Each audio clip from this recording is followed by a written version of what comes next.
건설노조 울산지부가 오늘 출정식을 갖고 무기한 총파업에 돌입했습니다.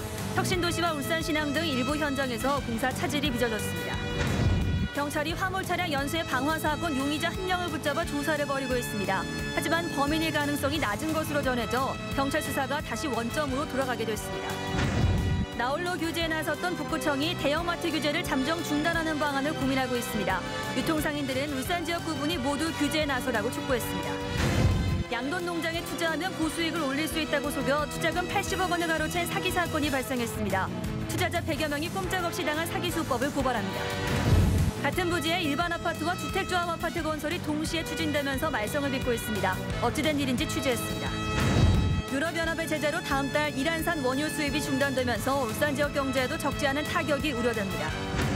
현대자동차 노조가 내일 교섭 결렬을 선언하고 사실상 파업 수순에 들어갈 것으로 알려졌습니다. 울산 시민 10명 가운데 7명이 아파트에 거주하는 것으로 나타났습니다. 광주에 이어 전국에서 두 번째로 높은 비율입니다. 여러분 안녕하십니까? 6월 27일 수요일 UBC 프라임 뉴스입니다.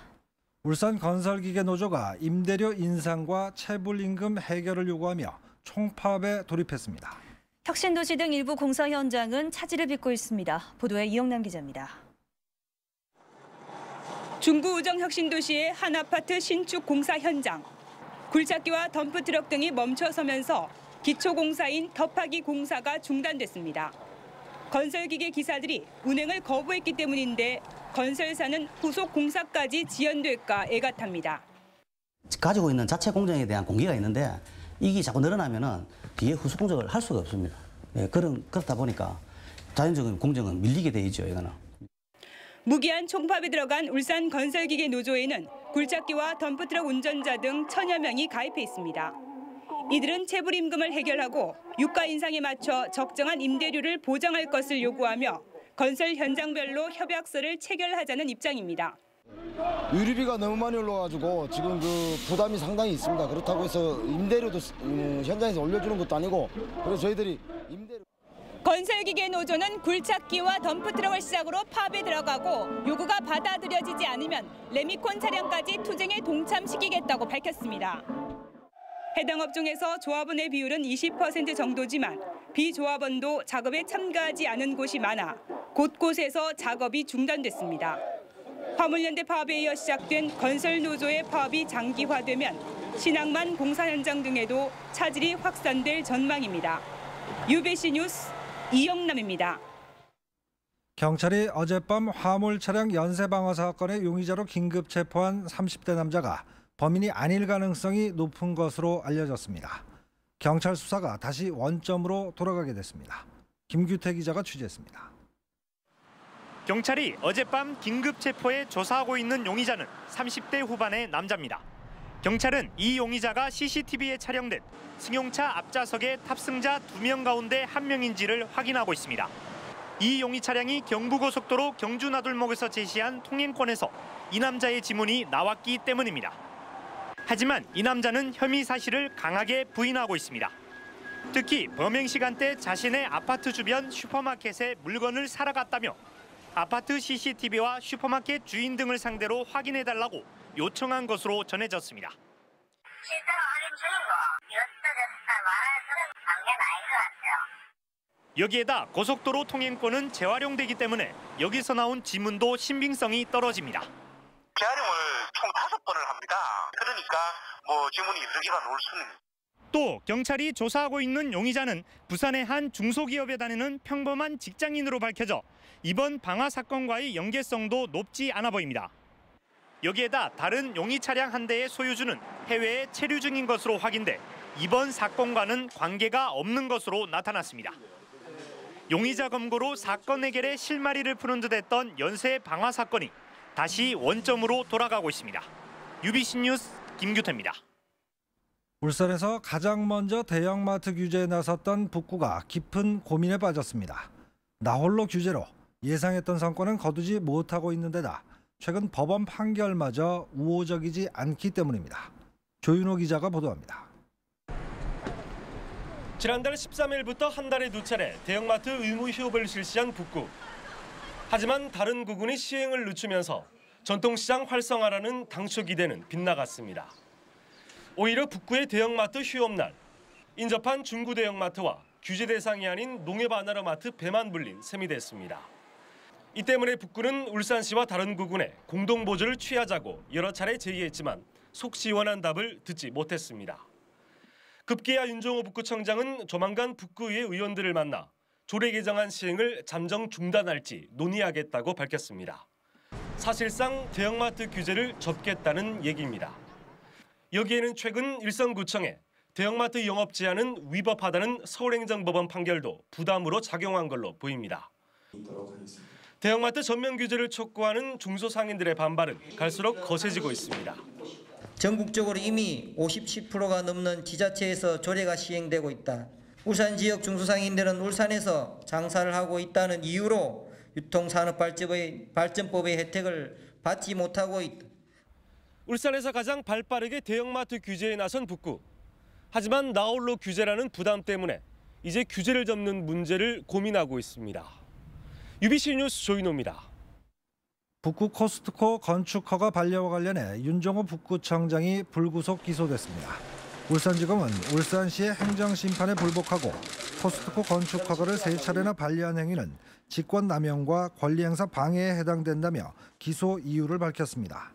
앞서 진장유통단지조합은 윤 구청장이 건축허가를 잇따라 반려하자 10억 원의 손해배상 청구 소송과 함께 직권남용 혐의로 형사고소해 지난달 검찰 소환조사를 받기도 했습니다.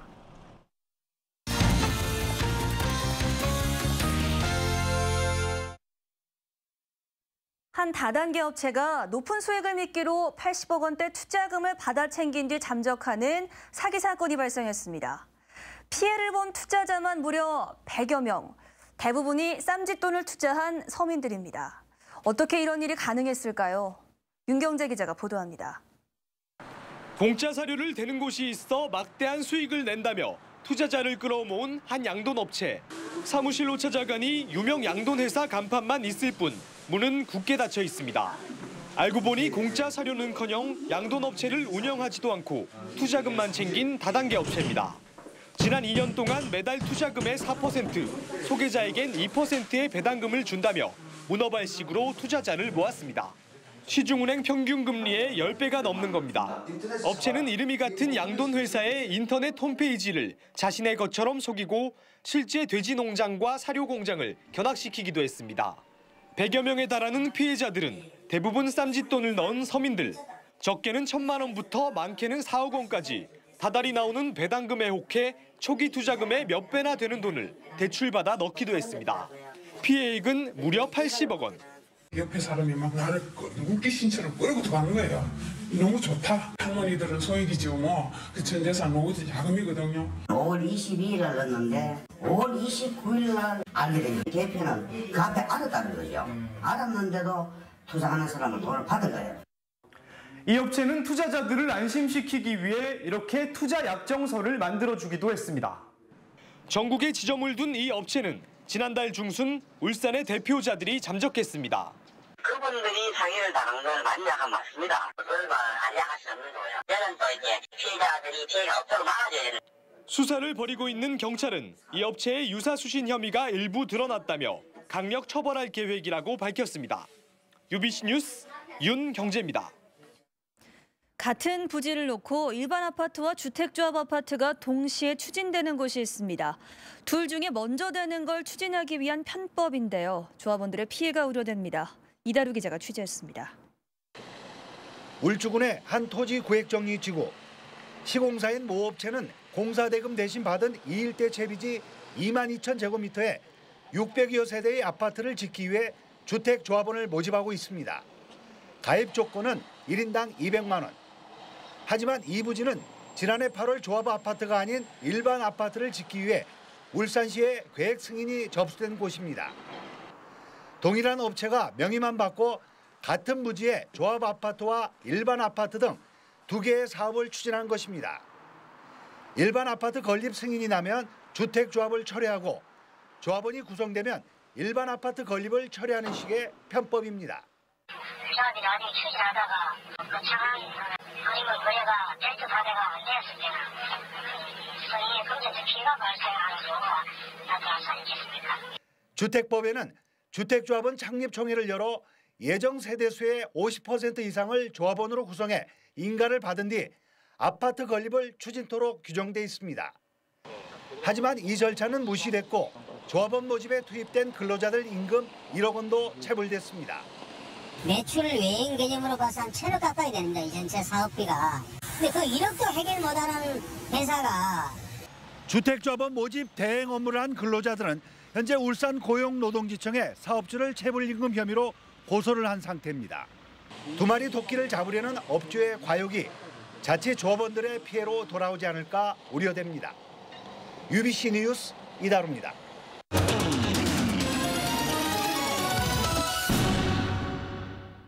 울산 시민 10명 가운데 7명이 아파트 주민인 것으로 나타났습니다.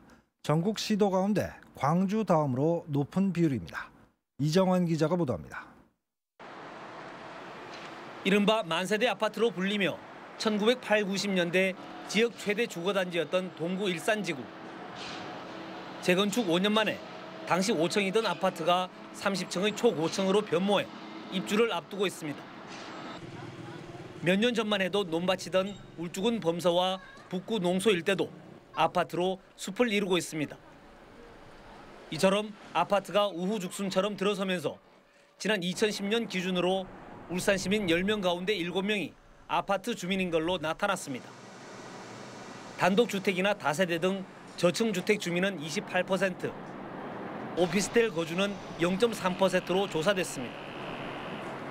전국 14개 시도 가운데 76%인 광주 다음으로 높은 겁니다. 지난 2006년 64% 이후 해마다 1%씩 늘고 있어 증가율 면에서도 단연 전국 최고입니다. 특히 최근 인구가 급증하고 있는 북구의 아파트 비중은 81%로 이미 수도권 신도시와 맞먹는 것으로 조사됐습니다. 아파트 주민들이 함께 노력할 수 있는 주거 환경을 가꾼다든가 아니면 공동의 어떤 관심사에 대해서 같이 노력할 수 있는 그런 커뮤니티 조성이 필요할 것으로 보입니다. 아파트가 보편적인 주거 공간으로 자리 잡으면서 공동체 의식 조성과 기존 주거지와의 균형 개발 등에 관심을 돌릴 때라는 지적이 나오고 있습니다. UBC 뉴스 이정환입니다. 유럽연합의 제재로 다음 달부터 이란산 원유 수입이 중단됨에 따라 지역 경제에도 타격이 우려되고 있습니다. 전체 원유 도입량 가운데 이란에서 각각 15%와 30%를 들여오는 SK에너지와 현대오일뱅크는 만일의 사태에 대비해 이라크 쪽으로 수입선을 바꾸는 방안을 마련해 놓고 있습니다. 무역협회 관계자는 S오일은 사우디산을 들여와 영향이 없지만 이란이 한국산 제품 수입 중단으로 맞대응하면 지난해 88% 증가한 이란 수출에 막대한 타격이 있을 것으로 우려된다고 밝혔습니다. 무역협회 울산본부는 지난달 울산의 수출이 82억 3천만 달러로 지난해 같은 기간에 비해 11.2%가 줄었다고 밝혔습니다. 특히 대중국 수출은 무려 54.5%가 감소해서 33개월 만에 최저 수준을 기록한 것으로 나타났습니다. 이는 최근 중국의 최대 수출 시장인 유럽이 재정 위기를 맞은 데 따른 것입니다. 업종별로는 석유 제품과 자동차 업종은 강보합세를 유지했지만 선박은 60% 가까이 감소한 것으로 나타났습니다. 화물연대 파업이 사흘째 계속되고 있지만 울산항 수출 선적에 큰 차질은 없는 것으로 나타났습니다. 울산항 컨테이너 터미널은 파업 첫날 컨테이너 반출입이 절반 정도에 그쳤지만 오늘은 70에서 80%까지 회복해서 큰 차질은 없다고 밝혔습니다. 울산 항만청과 무역협회 울산지부 등은 오늘부터 시작된 화물연대와 정부의 협상에 촉각을 곤두세우는 한편 사태 장기화에 따른 대책 마련에 고심하고 있습니다. 한편 경찰은 지난 25일부터 지금까지 모두 216대의 화물 차량 운송을 지원했다고 밝혔습니다. 현대자동차 노조가 내일 교섭에서 만족할 만한 회사의 제시안이 없으면 중대 결단이 불가피하다고 밝혀 사실상 파업 투쟁을 예고했습니다. 노조는 소식지에서 요구안을 회사에 발송한 지 3개월째 접어들었지만 진전이 없다며 내일 9차 교섭에서 임금과 별도 요구안, 주간 연속 2교대에 대한 일괄안을 제시하라고 요구했습니다. 이에 대해 회사는 노조가 상급단체 파업 일정에 맞추기 위해 노력하기보다는 조합원들을 위해 자체 협상에 머리를 맞대 휴가 전 타결에 노력하자고 밝혔습니다. 중구의회가 상임위원회 구성을 놓고 파행을 겪고 있습니다. 중구의회 야당 의원들은 오늘 오후 열린 임시회 본회의에서 새누리당 의원들이 사전 협의도 없이 상임위원장 선임을 강행하려 한다며 의장석을 점거하는 소동을 벌였습니다. 중구의회는 오늘 오전 새누리당 김영길 의원을 의장에 김지근 의원을 부의장에 각각 선출했지만 상임위원장 배분을 놓고 여야 간의 갈등을 빚고 있습니다. 부산지검 동부지청은 협력업체로부터 금품을 받고 입찰을 도와준 혐의로 고리 1호기에 근무하던 이모 차장을 구속했습니다. 고리원전에서 18년간 터빈 담당 직원으로 근무한 이 씨는 지난해 5월 터빈 밸브 작동기 입찰 과정에서 협력업체 H사에게 유리하도록 평가 항목을 만들고 H사로부터 3천만 원을 받은 혐의를 받고 있습니다. 검찰은 함께 근무한 직원에게도 금품이 흘러갔는지에 대해 조사를 벌이고 있습니다. 지난 4월 10명의 부상자를 낸 태광산업 탄소섬유 제조공장 폭발 사고와 관련해 울산 고용노동지청은 보강 수사를 거쳐 다음 달 초 이 사건을 검찰에 송치할 계획이라고 밝혔습니다. 울산노동지청은 앞서 태광산업 울산공장 본부장 김모 전무를 산업안전보건법 위반 혐의로 불구속 기소하자는 의견을 검찰에 전달해놓고 있습니다. 김 전무는 경찰과 소방관의 사고 조사를 방해한 혐의로 구속됐다 구속 적부심으로 풀려난 뒤 지난 15일 1심에서 징역 6월에 실형을 선고받고 법정 구속됐습니다. 대법원 일부는 드라이버를 이용해 자동차 창문을 파손한 뒤 금품을 훔친 혐의로 기소된 35살 김모 씨에게 징역 2년을 선고한 원심을 깨고 사건을 부산고법으로 돌려보냈습니다. 재판부는 김 씨가 사용한 드라이버는 크기나 모양 면에서 일반적인 것으로 흉기로 보기 어려운 만큼 특수절도죄를 적용한 원심은 잘못됐다고 밝혔습니다. 김 씨는 지난해 9월 남구의 한 원룸 주차장에서 택시 운전석 창문을 드라이버로 깨고 동전 6천여 원을 훔치다 붙잡혀서 특수절도 혐의로 기소됐습니다. 오늘 새벽 4시 17분쯤 남구시청 사거리 부근에서 51살 최모 씨가 몰던 승용차가 길을 건너던 50살 권모 씨를 치고 그대로 달아났습니다.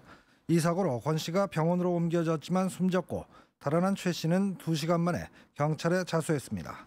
경찰은 운전부주의로 사고가 난 것으로 보고 최 씨를 입건해 조사를 벌이고 있습니다. 울산 지역 교통사고 사망자 비율이 전국 7대 도시 가운데 가장 높은 것으로 나타났습니다. 울산발전연구원이 7대 도시 교통사고 사망자를 분석한 결과 2010년 울산의 교통사고 사망자는 102명으로 인구 10만 명당 9.3명꼴이었습니다. 이는 7대 도시 평균 7.5명보다 2명가량 많은 최고치로 높은 자동차 보급률과 운전자의 안전의무 불이행 등이 주 요인으로 분석됐습니다. 다음은 간추린 뉴스입니다. 동구청은 오늘 일산해수욕장 개장식을 갖고 오는 8월 26일까지 61일 동안 운영에 들어갔습니다. 이 기간 동안 일산해수욕장에는 텐트 야영장과 샤워장, 주차장과 아동 풀장이 무료로 운영되고 다음 달부터 매주 주말에는 맨손 방어잡기 체험과 제트스키 체험 등 다양한 부대 행사도 열립니다. 덕산 하이메탈과 대한적십자사 울산광역지사는 오늘 취약계층을 위해 써달라며 각 구청에 쌀과 부식 세트 등 2,500만 원 상당의 구호 물품을 전달했습니다. 이번에 전달된 구호 물품은 지역 취약계층 500여 가구에 전달될 예정입니다. 삼성 SDI 울산 사업장은 오늘 울주군 두동면에서 1,000만 원 상당의 감자 500상자를 수확했습니다. 삼성 SDI는 지난 3월 직원들이 직접 심은 이 감자를 판매해서 수익금은 연화 노인 요양원과 독거노인 등 어르신들의 생활지원 사업비로 후원할 계획입니다. 산업단지공단 울산지사의 키콕스 사랑회가 남구종합사회복지관 아동센터에 영양제를 전달했습니다. 산업단지공단은 지역사회와 함께하는 공공기관으로서 앞으로 다양한 사회공헌 활동을 펴나갈 계획이라고 밝혔습니다. 다음 날씨 알아보겠습니다. 성경희 캐스터, 지금도 많이 흐린데요. 내일은 날씨가 좀 좋아질까요? 네, 아직까지는 많이 흐린 데다가 빗방울까지 조금씩 떨어지고 있습니다. 도로가 많이 미끄러운 상태니까요. 밤새 교통안전에 각별히 유의를 하셔야겠습니다. 내일도 아침까지 굳은 날씨가 이어지겠고요. 낮부터는 차차 길 것으로 전망됩니다.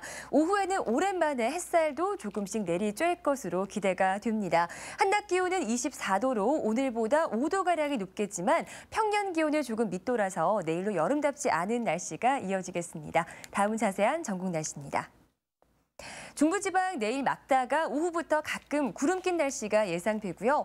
내일도 아주 무덥겠습니다. 서울의 낮 기온은 33도까지 오르겠고요. 그 밖의 지역도 30도를 웃돌 전망입니다. 남부지방도 종일 구름 낀 하루가 예상됩니다. 남부 내륙지방도 내일도 30도를 웃도는 낮더위가 이어지겠고요. 해안 지역은 내일도 25도 안팎에 머물겠습니다. 영남지방은 내일 오전까지 흐리다가 낮부터는 차차 길 것으로 전망됩니다. 한낮 기온도 오늘보다 많이 올라서겠는데요. 밀양은 30도, 양산 28도, 포항은 24도 등이 되겠습니다.